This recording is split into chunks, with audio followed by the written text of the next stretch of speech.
परिचय। शर्मिला, जैसा कि हम पहले ही चर्चा कर चुके हैं कि स्थल पर उगने वाले पादप निम्न में विभाजित हैं: थैलोफाइटा, ब्रायोफाइटा, ट्रैकियोफाइटा। क्या तुम्हें पता है ट्रैकियोफाइटा में संवहनी पादप शामिल होते हैं? हाँ, ये संवहनी पादप हैं टेरिडोफाइट, जिम्नोस्पर्म और एंजियोस्पर्म। हम टेरिडोफाइट के बारे में पहले ही चर्चा कर चुके हैं। अब हम जिम्नोस्पर्म यानी अनावृत बीजी और एंजियोस्पर्म यानी आवृत बीजी का अध्ययन करने जा रहे हैं।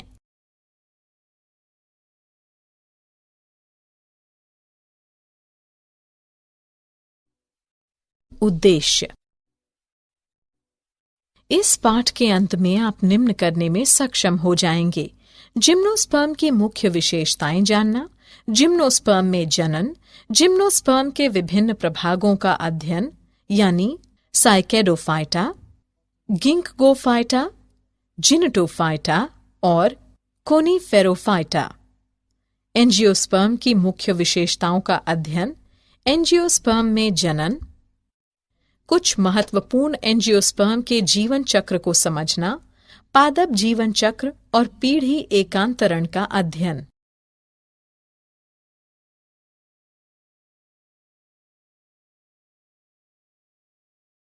जिम्नोस्पर्म। शब्द जिम्नोस्पर्म ग्रीक शब्दों जिम्नोस अनावृत और स्पर्म बीज से मिलकर बना है, इसलिए ये वे पादप हैं जिनमें बीजांड किसी भी अंडाशय भित्ति द्वारा बंद नहीं होते हैं। निषेचन के बाद विकसित बीज ढके नहीं होते हैं, अर्थात अनावृत होते हैं। जिम्नोस्पर्म में मध्यम आकार वाले वृक्षों से लेकर झाड़ियां और लंबे वृक्ष होते हैं। विशाल रेडवुड वृक्ष सिकुआ सबसे लंबी वृक्ष प्रजातियों में से एक है। यह इतना बड़ा वृक्ष है कि टोंगा जैसे वाहन इनके तने से होकर गुजर सकते हैं। जिम्नोस्पर्म संवहनी पादप हैं जो शंकु कहलाने काष्ठीय शंकुधर के शुष्कों पर बीज उत्पन्न करते हैं। जड़ें प्रायः मूसला जड़ें होती हैं। कुछ जीनस में जड़ें कवक, मूल, पाइनस के रूप में कवक से सहयोग कर लेती हैं, जबकि कुछ अन्य साइकस में प्रवाल मूल कहलाने वाली छोटी विशिष्ट जड़ें नाइट्रोजन N2 स्थिर करने वाले साइनोबैक्टीरिया के साथ सहयोग कर लेती हैं। तने अशाखित साइकस अथवा शाखित पाइनस सीड्रस हो सकते हैं। पत्तियां सरल या संयुक्त होती हैं। साइकस में पिच्छाकार पत्तियां कुछ वर्षों तक रहती हैं। साइकंड में पत्तियों का अंतस्थ गुच्छा और शंकुओं में बीज होते हैं। जिम्नोस्पर्म में पत्तियां अत्यधिक ताप, नमी और वायु को सहन करने के लिए अच्छी तरह से अनुकूलित होती हैं। कोनीफरों शंकु वृक्ष में सुई जैसी पत्तियां पृष्ठ क्षेत्रफल कम कर देती हैं। इनकी मोटी क्यूटिकल और गर्तिक रंध्र पानी की हानि कम करने में भी मदद करते हैं। जिम्नोस्पर्म। सभी साइकैड में नर और मादा अलग अलग पौधे होते हैं। जिम्नोस्पर्म विषम बीजाणु होते हैं, जिसका अर्थ है कि वे अगुणित लघु बीजाणु और वृहद बीजाणु बनाते हैं। बीजाणुधानी में दो प्रकार के बीजाणु उत्पन्न होते हैं। बीजाणुधानी बीजाणुपर्ण पर होती हैं, जो सप्रिल की तरह तने पर लगे रहते हैं, और शलथ अथवा सघन शंकुधर या शंकु बनाते हैं। शंकु पर लघु बीजाणुपर्ण और लघु बीजाणुधानी होती हैं, जिन्हें लघु बीजाणुधानिक या नर शंकु कहते हैं। लघु बीजाणु बहुत ही न्यूनीकृत नर युग्मकोद्भिद में विकसित होते हैं। न्यूनीकृत युग्मकोद्भिद परागकण कहलाता है। परागकण लघु बीजाणुधानी के भीतर विकसित होते हैं। जिस शंकु पर बीजांड या गुरु बीजाणुधानी के साथ गुरु बीजाणुपर्ण होते हैं, उन्हें गुरु बीजाणुधानी या मादा शंकु कहते हैं। नर या मादा शंकु या शंकुधर एक ही वृक्ष पर पाइनस या अलग अलग वृक्षों साइकस पर स्थित हो सकते हैं।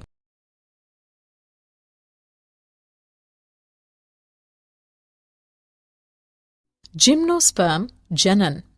गुरु बीजाणु मात्र कोशिका बीजांडकाय की एक कोशिका से विभेदित हो जाती है। बीजांडकाय एक अस्तर द्वारा सुरक्षित रहता है और यह सघन संरचना बीजांड कहलाती है।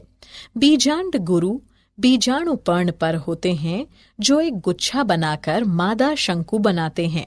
गुरु बीजाणु मात्र कोशिका अर्धसूत्री विभाजन करके 4 गुरु बीजाणु बनाती हैं।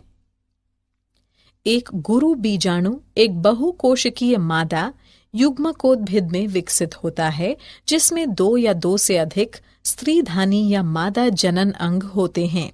जिम्नोस्पर्म में नर और मादा युग्मकोद्भिद का स्वतंत्र अस्तित्व नहीं होता है।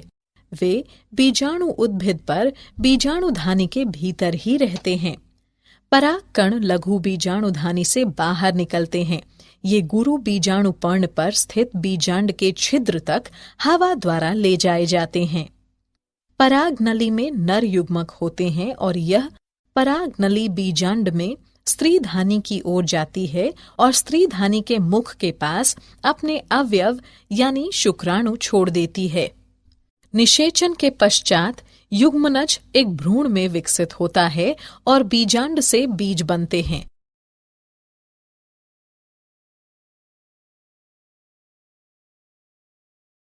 साइकेडोफाइटा। जिम्नोस्पर्म के 4 प्रभाग होते हैं। Cycadophyta, cycas, गिंकोफाइटा, ginkgo, जिनीटोफाइटा, ephedra, कोनिफेरोफाइटा, Pinus. सबसे प्रसिद्ध प्रजाति साइकस रिवोल्यूटा है। इसकी पाम जैसे रूप के कारण सागो पाम या किंग सागो पाम के नाम से व्यापक खेती की जाती है। हालांकि यह एक सत्य पाम नहीं है। जातिगत नाम ग्रीक शब्द कोइकास से लिया गया है, जिसका अर्थ है एक प्रकार का पाम।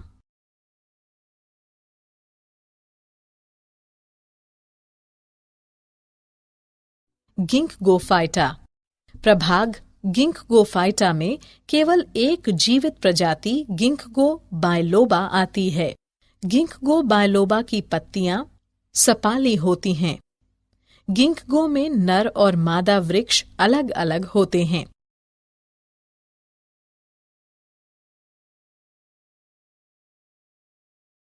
जिनीटोफाइटा।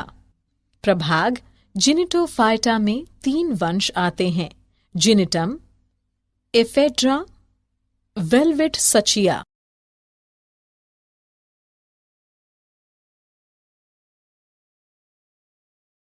कोनिफेरोफाइटा। कोनिफेरोफाइटा जिम्नोस्पर्म का सबसे बड़ा और अधिक विविधता वाला प्रभाग है। अधिकतर कोनिफर्स सदाबहार होते हैं। इनमें वर्ष भर पत्तियां लगी रहती हैं। बहुत कम पर्णपाती होते हैं। एक ही समय पर अपनी सभी पत्तियां गिरा देते हैं।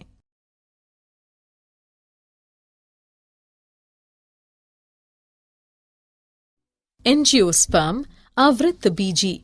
वनस्पति जगत में एंजियोस्पर्म अथवा पुष्पी पादप सबसे बड़ा, प्रमुख और आर्थिक रूप से सबसे महत्वपूर्ण वर्ग बनाते हैं। इनमें वृक्ष, झाड़ियां, लताएं और शाक आते हैं, जो लगभग सभी प्रकार के वातावरण के लिए अनुकूलित हैं। ये मुख्य रूप से स्थलीय पादप हैं, लेकिन कुछ जलोद्भिद जैसे हाइड्रिला, वाटर लिली आदि गौण रूप से जल में और जोस्टेरा, ईलग्रास जैसे समुद्री जल में भी पाए जाते हैं। अनेक एंजियोस्पर्म मरुद्भिद होते हैं, जैसे कि नागफनी। कुछ एंजियोस्पर्म अधिपादप बन गए, जैसे आर्किड, या परजीवी जैसे कसकुटा। संवहनी पादप वे पादप होते हैं जिनमें पादपों तक ऊपर जल ले जाने और पादपों के भागों तक नीचे भोजन पहुंचाने के लिए नलिकाएं होती हैं। अमेरिकन डॉगवुड, गुलाब, गुड़हल आदि एंजियोस्पर्म सामान्य रूप से पुष्पी पादप कहलाते हैं। इन पादपों में परागकण और बीजांड पुष्प कहलाने वाली विशिष्ट संरचना में विकसित होते हैं।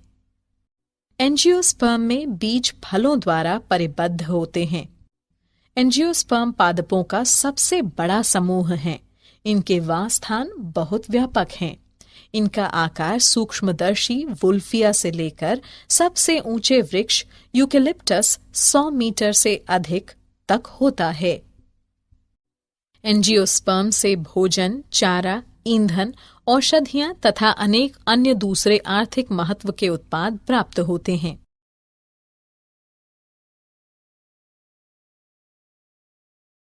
एंजियोस्पर्म जनन। एंजियोस्पर्म को 2 वर्गों में बांटा गया है। द्विबीजपत्री पौधों के बीजों में 2 बीजपत्र, जबकि एक बीजपत्री में केवल एक बीजपत्र होता है। पुष्प में नर लैंगिक अंग पुंकेसर है। प्रत्येक पुंकेसर एक बेलनाकार तंतु का बना होता है, जिसके शीर्ष पर एक परागकोश यानी परागपुट होता है। अर्धसूत्री विभाजन के बाद परागकोश में परागकण बनते हैं। पुष्प में मादा लैंगिक अंग स्त्री केसर अथवा अंडप होते हैं। स्त्री केसर में अंडाशय होता है, जिसके अंदर एक या एक से अधिक बीजांड होते हैं। बीजांड के अंदर बहुत ही न्यूनीकृत मादा युग्मकोद्भिद होता है, जिसे भ्रूण कोश कहते हैं। भ्रूण कोश भी अर्धसूत्री विभाजन द्वारा बनता है। इसलिए भ्रूण कोश की प्रत्येक कोशिका अगुणित होती है। प्रत्येक भ्रूण कोश में 3 कोशिकीय अंड समुच्चय, 1 अंड कोशिका और 2 सहायक कोशिकाएं, 3 प्रतिव्यासांत कोशिकाएं तथा 2 ध्रुवीय केंद्रक होते हैं। ध्रुवीय केंद्रक अंततः आपस में जुड़कर द्विगुणित द्वितीयक केंद्रक बनाती हैं। परागकण परागकोश से निकलने के बाद हवा या विभिन्न अन्य एजेंसियों द्वारा स्त्री केसर के वर्तिकाग्र पर स्थानांतरित कर दिए जाते हैं। यह परागगण कहलाता है। परागकण वर्तिकाग्र पर अंकुरित होते हैं और जिसके परिणाम स्वरूप परागनली बनती है। परागनली वर्तिकाग्र तथा वर्तिका के ऊतकों के बीच से होती हुई बीजांड तक पहुंचती है। परागनली भ्रूण कोश में प्रवेश करती है, जहां 2 नर युग्मक मुक्त होते हैं।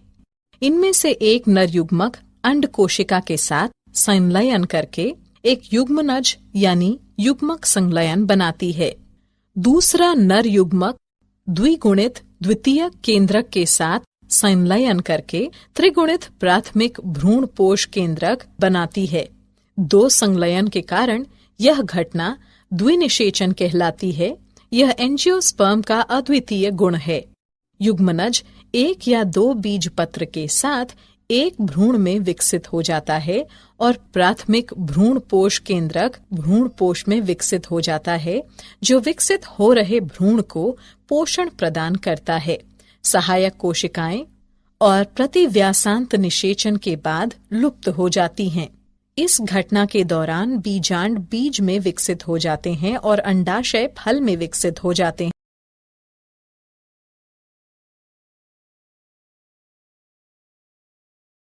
एंजियोस्पर्म फल। फल पादप की एक संरचना है जिसमें इसके बीज होते हैं।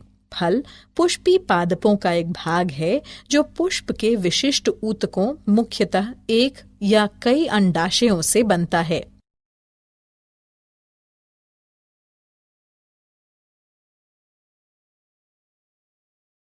एंजियोस्पर्म बीज और बीज प्रकीर्णन।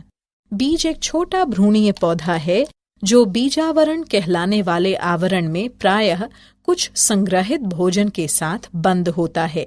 यह जिम्नोस्पर्म एवं एंजियोस्पर्म पादपों के परिपक्व बीजांड का उत्पाद है, जो निषेचन के बाद बनता है और मात्र पादप के भीतर कुछ वृद्धि करता है। जनक पादप से दूर बीजों का संचलन या परिवहन बीज प्रकीर्णन है।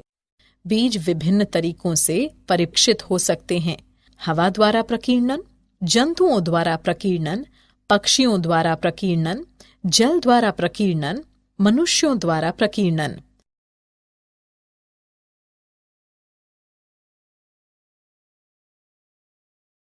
पादप जीवन चक्र। पीढ़ी एकांतरण।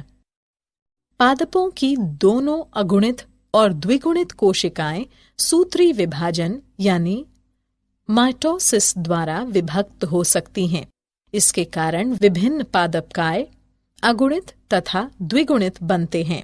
अगुणित पादपकाय सूत्री विभाजन द्वारा युग्मक बनाते हैं जो युग्मकोद्भिद होता है। निषेचन के पश्चात युग्मनज भी सूत्री विभाजन द्वारा विभक्त होकर एक द्विगुणित स्पेरोफाइट या बीजाणुद्भदी पादपकाय बनाता है। अर्धसूत्री विभाजन द्वारा इस पादपकाय में अगुणित बीजाणु बनते हैं। बदले में ये सूत्री विभाजन द्वारा पुनः अगुणित पादपकाय बनाते हैं। इस प्रकार किसी भी लैंगिक जनन करने वाले पादप के जीवन चक्र के दौरान युग्मकों जो अगुणित युग्मकोद्भिद बनाते हैं और बीजाणु जो द्विगुणित स्पोरोफाइट बनाते हैं के बीच पीढ़ी एकांतरण होता है।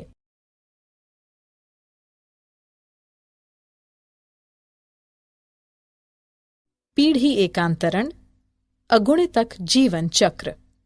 विभिन्न पादप समूहों में अलग अलग पीढ़ी एकांतरण पैटर्न पाया जाता है। अगुणितक जीवन चक्र में बीजाणु उद्भिद संतति में केवल एक कोशिकीय युग्मनज होता है। उसमें कोई मुक्त जीवी स्पोरोफाइट नहीं होता है। युग्मनज में मियोसिस विभाजन होता है जिससे अगुणित बीजाणु बनते हैं। अगुणित बीजाणु में माइटोसिस विभाजन द्वारा युग्मकोद्भिद बनता है। ऐसे पादपों में प्रभावी प्रकाश संश्लेषी अवस्था मुक्तजीवी युग्मकोद्भिद होती है। उदाहरण वॉल्वॉक्स, स्पायरोगायरा और क्लेमाइडोमोनास की कुछ स्पीशीज में इस प्रकार का पैटर्न होता है।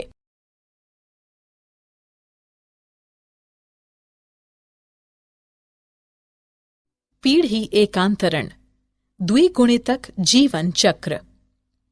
दूसरी तरफ एक और प्रकार है जिसमें द्विगुणित बीजाणुद्भिद पादप की प्रभावी प्रकाश संश्लेषी मुक्त प्रावस्था है। यह बहुकोशिकीय मृतजीवी या स्वपोषी मुक्त लेकिन अल्पायु अगुणित युग्मकोद्भिद के साथ एकांतरण करता है। उदाहरण कुछ शैवाल जैसे एक्टोकाप्रस, पॉलीसाइफोनिया, कैल्प और फाइकस अगुणितक द्विगुणितक हैं।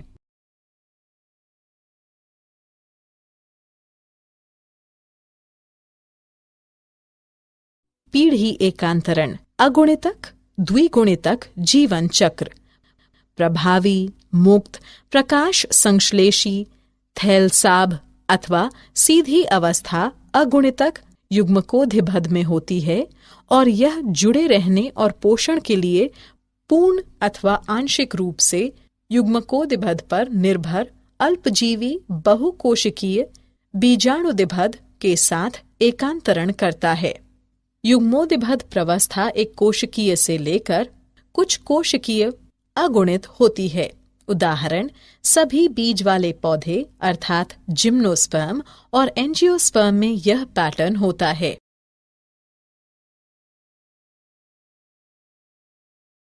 क्या आप जानते हैं? प्लांटी जगत को दो मुख्य श्रेणियों में बांटा गया है, गैर संवहनीय पादप, संवहनीय पादप। गैर संवहनीय पादपों में जल संवाही कोशिकाएं जाइलम नहीं होती हैं। इसका केवल एक प्रभाग ब्रायोफाइटा मांस तथा लिवरवर्ट है। संवहनी पादप जाइलम ऊतक, वास्तविक जड़, तने और पत्तियां इसमें शामिल हैं। टेरिडोफाइटा, जिम्नोस्पर्म तथा एंजियोस्पर्म। इन प्रभागों को प्रायः प्रभाग ट्रैकियोफाइटा में रखा जाता है। द्विनिषेचन की खोज 1 शताब्दी से भी पहले सर्जियस नावास्चन द्वारा सेंट पीटर्सबर्ग, रूस में की गई थी।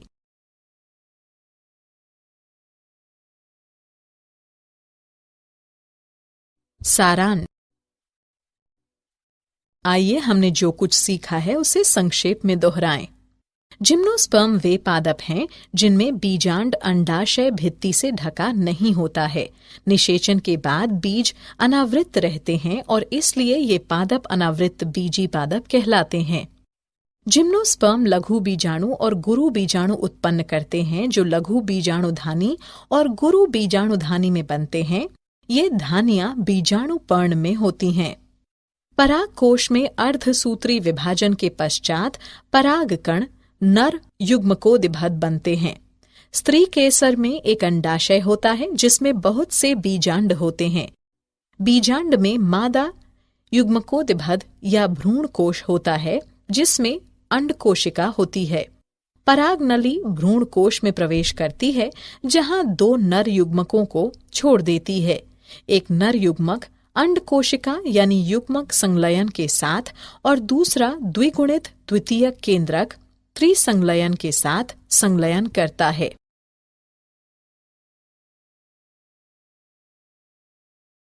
दो संलयन की यह घटना द्विनिषेचन कहलाती है और यह एंजियोस्पर्म का अद्वितीय गुण है।